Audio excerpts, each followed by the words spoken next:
बिस्मिल्लाहिर्रहमानिर्रहीम। आपकी जॉब ही आपका बिज़नेस हो सकता है और आप किस तरह से जॉब को बिज़नेस में कन्वर्ट कर सकते हैं, ये मैंने प्रॉमिस किया था कि डिफरेंट जॉब को डिस्कस करूँगा कि जो भी आपकी जॉब है वो बेसिकली बिज़नेस में कन्वर्ट हो सकती है, लेकिन लोग करते नहीं हैं। और सबसे बेस्ट बिज़नेस भी यही होता है क्योंकि आपने इसमें 10-20 साल 30 साल लगाए होते हैं और इतना लंबा एक्सपीरियंस अगर किसी को हो जॉब का, तो वो उसी जॉब को और उसी एक्सपीरियंस को जो उसने गेन किया है इतना अरसा, तो उससे उसी को बिज़नेस में कन्वर्ट कर सकता है। और बहुत सारे लोगों ने किया है और मैं भी उन्हीं में से एक हूँ। और इसमें हम डिफरेंट जॉब देखेंगे, जो भी प्रोमिनेंट जॉब है, सब प्रोक्योरमेंट है, सप्लाई चेन है, स्टोर की है, फिर अकाउंट फाइनेंस है, फिर HR है, एडमिन है, सेल्स मार्केटिंग है, जितनी भी जॉब्स किसी ऑफिस में हो सकती हैं वो सारी जॉब्स एक एक करके मैं डिस्कस करूँगा कि आप अपनी इसी जॉब को जॉब भी करें और इसको बिज़नेस भी अडॉप्ट करें। तो सबसे पहले देखते हैं प्रोक्योरमेंट को, क्योंकि प्रोक्योरमेंट तो हमारा बेसिक टॉपिक है। तो प्रोक्योरमेंट वाले अपने एक्सपीरियंस को यूटिलाइज करते हुए किस तरह से बिजनेस कर सकते हैं सॉरी तो सबसे जो बेस्ट बिजनेसमैन हो सकता है वो एक प्रोक्योरमेंट वाला हो सकता है, क्योंकि प्रोक्योरमेंट वालों को पता होता है कि सोर्सिंग क्या होती है, नेगोशिएशन क्या होती है, किस तरह से हमने good quality product lowest price के ऊपर ख़रीदनी है। तो जिस बंदे को इतनी सेंस हो कि मैंने ख़रीदना कहाँ से है और किस कीमत पे ख़रीदना है, तो उसके बाद सिर्फ इतना रह जाता है कि इसको बेचना किस जगह पे है और जो बेचने की कीमत है वो फिक्स होती है। यानी फिक्स से मुराद है कि बेचना जो है वो मार्केट कंपेटिबल होता है। अगर मैं आज राइस की 100 बोरियां ख़रीद के लाता हूँ तो राइस की मुझे वही प्राइस सेल करने में मिलेगी जो मार्केट की प्रिवेलिंग प्राइस होगी। यानी मैं ना उससे ज़्यादा तो ले ही नहीं सकता। अगर ज़्यादा मांगूंगा तो वो कस्टमर कहेगा कि भी ये रेट चल रहा है मार्केट का, और अगर मैं कम पे दूंगा तो फिर मैं अपना लॉस करूंगा। तो जो भी सेल की प्राइस होती है वो मार्केट के फैक्टर डिसाइड कर रहे होते हैं, यानी डिमांड और सप्लाई डिसाइड कर रही होती है कि इस कमोडिटी की या इस प्रोडक्ट की प्राइस, सेल की प्राइस क्या है। तो समझें कि सेल की प्राइस फिक्स है। तो जब सेल की प्राइस फिक्स है तो फिर प्रॉफिट कहाँ से निकलना है, कि प्रॉफिट निकलना है कि मैंने ख़रीदी कितने की है, और कितने की ख़रीदने के लिए जो बेसिक फैक्टर काम करता है वो करता है कि कहाँ से ख़रीदी है। यानी अगर मैं एक ही आइटम रिटेल से जाके ख़रीदूंगा तो कोई और कीमत होगी, होलसेलर से ख़रीदूंगा वही आइटम तो कीमत थोड़ी सी उससे कम होगी, फिर मैन्युफैक्चरर से अगर ख़रीदूंगा जाके तो कीमत थोड़ी और कम होगी। तो इसका मतलब कि सोर्सिंग जो है वो काम करती है कि किस जगह से मैंने ख़रीदी है, यानी कि मेरा जो सोर्स है वो कौन है। तो सोर्स मैन्युफैक्चरर है तो कीमत कम होगी, उससे आ गया तो कीमत थोड़ी ज़्यादा होगी, रिटेल है तो थोड़ी और ज़्यादा होगी। तो इवन रिटेल से भी लोग जब ख़रीदते हैं तो उसमें भी उनका प्रॉफिट शामिल होता है। जैसा कि अगर आप किसी भी जनरल स्टोर को देखेंगे तो वो जनरल स्टोर वाला कभी भी कहीं से ख़रीदने नहीं जाता। वो सुबह आता है, अपनी दुकान खोलता है और बैठ जाता है और शाम को बंद करता है, और इस दौरान लोग खुद उसको देने आते हैं, और वो जो लोग उनको देने आते हैं वो भी कहीं से ख़रीद के लाते हैं। अब वो उनमें से जितना छोटा कस्टमर वो सप्लायर होगा वो डायरेक्ट रिटेल से ख़रीद के लाता है, और जितना बड़ा सप्लायर होगा वो थोड़ा डिस्ट्रीब्यूटर से ले आएगा, और जितना बड़ा सप्लायर होगा वो मैन्युफैक्चरर से ले आएगा। तो अब जो ख़रीदने की ताकत है ये डिपेंड करती है कि आपकी इन्वेस्टमेंट कितनी है। अगर कम इन्वेस्टमेंट है तो आप डायरेक्ट रिटेल मार्केट से ख़रीदें और रिटेल मार्केट को सेल कर दें। अगर आपकी थोड़ी ज़्यादा इन्वेस्टमेंट है तो आप डिस्ट्रीब्यूटर के पास जा सकते हैं, फिर आपको एक एक पीस ख़रीदने की ज़रूरत नहीं है, फिर आप उससे कुछ ज़्यादा क्वांटिटी ख़रीद लेंगे। से 100 पीसेज मैं ख़रीदता हूँ तो आप मुझे इसकी कोई कम प्राइस दें, तो डिस्ट्रीब्यूटर आपको एक स्पेशल प्राइस देगा, आप उसे 100 पीसेज लेके घर रखेंगे और उसको फिर एक एक दो दो करके या जितनी क्वांटिटी सेल होती है सेल करते रहेंगे।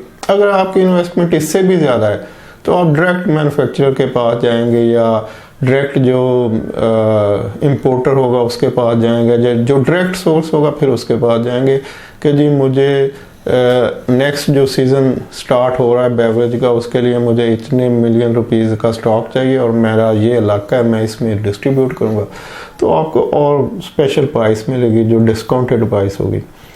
तो इट मीन्स कि प्रॉफिट हर कोई कमा रहा होता है। रिटेल से लेकर रिटेल को सेल करने वाला सप्लायर प्रॉफिट कमा रहा होता है और होलसेलर से लेके रिटेल में सेल करने वाला भी कमा रहा होता है, और मैन्युफैक्चरर से लेके डिस्ट्रीब्यूटर को सेल करना या डिस्ट्रीब्यूटर से आगे रिटेलर को सेल करना या डायरेक्टली कंज्यूमर को सेल करना, तो वो भी प्रॉफिट कमा रहा होता है। तो अब ये सारा डिपेंड करता है कि आपकी इन्वेस्टमेंट कितनी है, तो जितनी इन्वेस्टमेंट है उस तरह का स्टार्ट ले लें। और बात हो रही थी कि प्रोक्योरमेंट वाले जो है वो सबसे अच्छे बिजनेसमैन होते हैं क्योंकि उनके पास नॉलेज होता है कि मैंने सोर्स कैसे करना है, किसी भी जो भी प्रोडक्ट मैंने डिसाइड किया उसको मैंने कहाँ से सोर्स करना है। तो उनकी सोर्सिंग स्ट्रॉन्ग होगी तो उनको लोएस्ट जो प्राइस है वो बड़ी आसानी से मिल जाएगी, जैसा कि वो अपनी जॉब में कर रहे होते हैं। और उनकी नेगोशिएशन जितनी ज़्यादा बेहतर होगी उतनी वो अपनी उस प्रोडक्ट के लिए नेगोशिएशन कर सकते हैं, प्राइस की टर्म्स डिसाइड कर सकते हैं कि जी हम आगे मेरा कितनी एक्सपेंशन होगी या कितना मैं बिजनेस बढ़ाता हूँ, तो उस सिलसिले में वो कर सकते हैं। तो इट मीन्स कि जो प्रोक्योरमेंट वाले होते हैं वो हर लिहाज से एक बेस्ट बिजनेस माइंडेड माइंड रख रहे होते हैं, लेकिन वो उसको यूटिलाइज नहीं करते अपने बिजनेस के लिए। वो कहते हैं कि जो कंपनी के लिए हम कर रहे हैं बस यही कर रहे हैं। अच्छा, अब इसको थोड़ा सा रिवर्स करके देखते हैं कि जो सप्लायर होता है वो प्रोक्योरमेंट वालों से भी अक्लमंद होता है। यानी जो प्रोक्योरमेंट वाला समझता है कि जी मैंने सप्लायर को बेवकूफ़ बना दिया और मैंने मार्केट से इतना कम उससे करवा के प्रोडक्ट को खरीद लिया और मेरा जैसा जीनियस कोई नहीं है, सप्लायर तो ऐसे मतलब बेवकूफ़ बन गया। तो बेसिकली वो सप्लायर बेवकूफ़ नहीं है, वो सप्लायर उस प्रोक्योरमेंट वाले बंदे से भी अक्लमंद है क्योंकि उसने कहीं और से प्रोडक्ट खरीदी और फिर उसको एक लोएस्ट प्राइस के ऊपर उस प्रोक्योरमेंट डिपार्टमेंट को सेल कर दिया। यानी प्रोक्योरमेंट जिस चीज़ को समझ रहा कि मैंने लोएस्ट प्राइस पे लिया है, उस लोएस्ट प्राइस के ऊपर भी सप्लायर का कुछ ना कुछ प्रॉफिट होगा। तो सप्लायर उस प्रोक्योरमेंट वाले से भी ज़्यादा अक्लमंद है कि उसने यानी उसकी सोर्सिंग, उसकी नेगोशिएशन, उसकी प्राइस जो उसने पीछे नेगोशिएट की जहाँ से ख़रीदा है और आगे नेगोशिएट की जहाँ उसने सेल करना है, तो सप्लायर जो है वो प्रोक्योरमेंट वालों से भी ज़्यादा अक्लमंद जीनियस आप समझे कि होगा कि उसने एक प्रोडक्ट को पहले लोएस्ट प्राइस के ऊपर ख़रीदा और फिर आगे जिस प्राइस पे सेल किया उस प्राइस को प्रोक्योरमेंट वाले समझे कि ये हमने बहुत अच्छा किया कि हमने इसको लोएस्ट प्राइस के ऊपर ख़रीदा। तो इस तरह से वो जो सप्लायर बिजनेस कर रहा है वो भी गुड बिजनेस कर रहा है, वो तो कर ही रहा है, लेकिन जो प्रोक्योरमेंट वाला कर रहा है वो भी बिजनेस कर रहा है लेकिन अपने लिए नहीं कर रहा है। तो अगर वही प्रोक्योरमेंट वाला अपने लिए भी कुछ करे और उन्हीं प्रोडक्ट को जो वो कंपनी के लिए ख़रीद रहा है या सिमिलर लाइक कोई और प्रोडक्ट जिसमें वो समझे कि मैं इसको आगे सेल कर सकता हूँ, तो वो उसको लोएस्ट प्राइस के ऊपर किसी गुड सोर्स से ढूंढ के नेगोशिएट करके तो उसमें एक अच्छा प्रॉफिट लेके आगे कर सकता है। अब मैं अपना एक किस्सा सुनाता हूँ। मैं एक फूड इंडस्ट्री में था तो वहाँ पे एक रेड कलर यूज़ होता था सिरप के लिए, तो उसकी बड़ी कंजम्पशन थी। अब रेड सिरप आपको पता है मार्केट में कितना, रमज़ान में तो बेबहा सेल होती है और वैसे भी गर्मियों में बड़ी सेल होती है। 2 ही ब्रांड है पाकिस्तान में रेड सिरप के।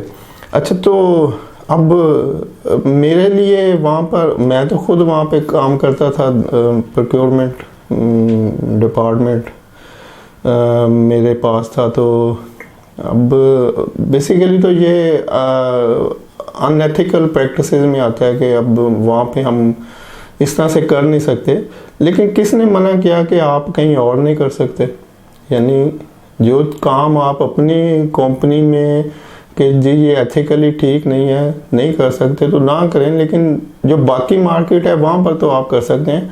तो अब ब्रेड सेव बनाने वाले कुछ और भी मैन्युफैक्चरर हैं जिनमें मतलब 2 के अलावा भी कुछ और हैं, तो अगर आप ढूंढेंगे तो मिल जाएंगे। जैसे दवाखाने वगैरह काफ़ी होते हैं, तो लेबॉर्ट्रीज़ काफ़ी होती हैं। तो अच्छा, अब मैंने कुछ थोड़ी क्वांटिटी इंपोर्ट की, ज़्यादातर इंडिया से आते हैं और इंडिया से ये लॉ है फूड कलर इंपोर्ट करना। आप कोई भी फूड कलर फ्लेवर इंपोर्ट कर सकते हैं। उसके बाद फिर यूके का ब्रांड है जो क्वालिटी में बेहतर है, लेकिन मार्केट में जितनी भी कंजम्पशन होती है वो इंडिया के फूड कलर ही होते हैं। इवन के यूरोपियन फूड कलर भी इंडिया से मंगवा के फिर वो उसको अपना नाम दे देते हैं। तो इंडिया इज़ बेस्ट। तो मैंने भी कुछ फूड कलर, चूँकि मेरा जॉब में उसका एक्सपीरियंस था, तो मैंने मंगवा के कुछ और इंडस्ट्रीज़ को सप्लाई कर दिए और उसमें एक बेहतर प्रॉफिट हुआ। तो अब इसको आप देख सकते हैं कि किस तरह से आप उस एक्सपीरियंस को जो कि आप अपनी जॉब के अंदर यूज़ कर रहे हैं, आप अपने बिजनेस के लिए कैसे यूज़ कर सकते हैं। और इसमें कोई मार्केट ओपन है, आप कहीं पे कुछ भी सेल कर सकते हैं। और आप खुद नहीं करना चाहते तो आप किसी को, फैमिली में से किसी को आगे कर सकते हैं कि भाई ये पीछे वर्किंग मैं करता हूँ, तो आप जाओ शाबाश जाके तो कोई सेल करो, कुछ मार्केट देखो और ये प्रोडक्ट है सैम्पलिंग को।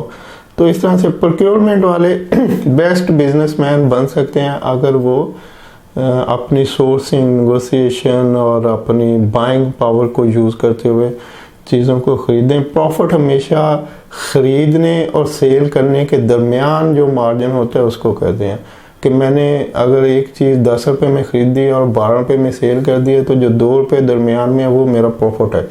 और ये प्रॉफिट उस वक्त और बढ़ जाएगा जब मैं वो 10 रुपये वाली चीज़ 9.5, 9, 8.5 जितना कम पे ख़रीद लूँगा उतने मेरा प्रॉफिट बढ़ जाएगा। सेल उसने मार्केट प्रिवेलिंग प्राइस के ऊपर ही होना है। तो अगर उसने 12 का सेल होना है तो वो 12 की होगी, लेकिन अब ख़रीदने में मैं जितना बेहतर प्राइस नेगोशिएट कर सकता हूँ या जितना बेहतर सोर्स कर सकता हूँ कि मैं रिटेलर के पास ना जाऊँ, मैं होलसेलर के पास जाऊँ, या मैं होलसेलर के पास ना जाऊँ, मैं डायरेक्ट इंपोर्टर या मैन्युफैक्चरर के पास जाऊँ, तो ये अब मुझ पर डिपेंड करता है कि मैं सोर्सिंग कितनी बेस्ट कर सकता हूँ। जितनी बैक एंड के ऊपर सोर्सिंग कर लेंगे उतने ही बेहतर प्रॉफिट अर्न कर लेंगे। तो नेक्स्ट किसी और जॉब को रिलेट करेंगे कि आप किस तरह से बिज़नेस में इसको अडॉप्ट कर सकते हैं। थैंक यू, अल्लाह हाफिज़।